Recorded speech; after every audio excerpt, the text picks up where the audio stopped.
안산 동산고가 자유형 사립고 지정 취소에 불복해낸 소송에서 승소하면서 교육당국 10개 자사고와 이어온 소송에서 전패를 기록하게 됐습니다. 이 결과가 자사고 존재 이유와 가치의 방증일까? 이 얘기를 해보려고 합니다. 1974년 시행된 고급 평준화를 보완하기 위해 노태우, 김영삼, 김대중 정권에서 외고, 국제고, 자사고가 탄생했습니다. 학생 선발 등 운영이 자유로워 학교는 반겼고 대입에서 선전하며 학부모들이 호응했습니다. 그런데 가고 싶다고 갈 수 없죠. 중학교 성적과 봉사활동 등을 잘 관리해야 하고 부모는 학비 부담 능력을 갖춰야 하는데 결코 가벼운 부담이 아닙니다. 중학교 서열화까지 부추기는 폐지해야 우리 아이들은 물론 부모들에게도 숨통이 트일 것입니다. 학생도 학부모도 부담되는데 그런데 왜 인기일까? 학부모가 내는 1년 평균 학비 1인당 1,309만 원. 그런데 학교에서 학생에게 투자하는 평균 금액은 1,747만 원. 모든 자사고 사례는 아니지만 재단 지원이 든든할수록 학부모로선 이른바 남는 장사. 또 자녀가 명문대에 합격한다면 무슨 돈이 얼마나 아깝겠습니까?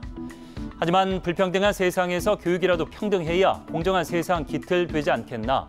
이 근본적 고민이 자사고를 폐지할 이유가 됐고 다른 이유 거론할 것 없이 자사고 취지가 교육과정의 다양성에 있는 만큼 입시 특화 기관이 된 지금 문제가 있습니다.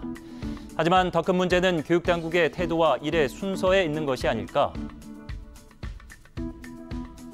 평가 지표를 받는 순간 자사고 폐지를 위한 평가라는 것을 한눈에 알아볼 수가 있었습니다.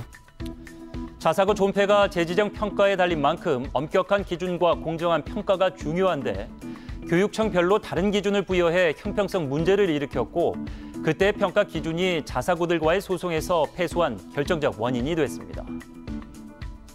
아이들 흔들지 마세요. 교육 현장 혼란과 행정력 낭비, 또 소송에 든 혈세에 대한 교육당국의 책임이 있습니다. 그리고 자사고 외고 폐지를 주장하면서 또 자녀들이 외고를 다녔 것에 대해서 내로남불이라는 비판에 대해서 제가 겸허하게 김상곤 전 장관과 이재정 교육감 자녀들도 외고 출신. 그래서 특목고 폐지 당위성을 누구보다 잘 안다지만 그 얘기를 듣는 많은 수의 국민은 한숨이 나옵니다.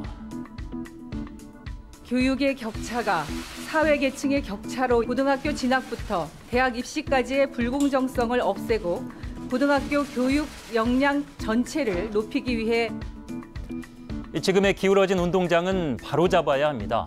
하지만 그렇다고 해서 전체 고등학생의 약 4%를 차지하는 특목고를 없앤다고 교육평등이 실현될까요?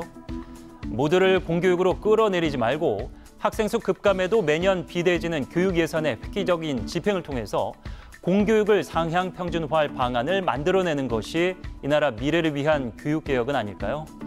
그런데 승소해봤자 소용없다. 일반고 전환 방침에 따라 2025년부터 강제 폐교다. 교육당국 자신하고 있을까?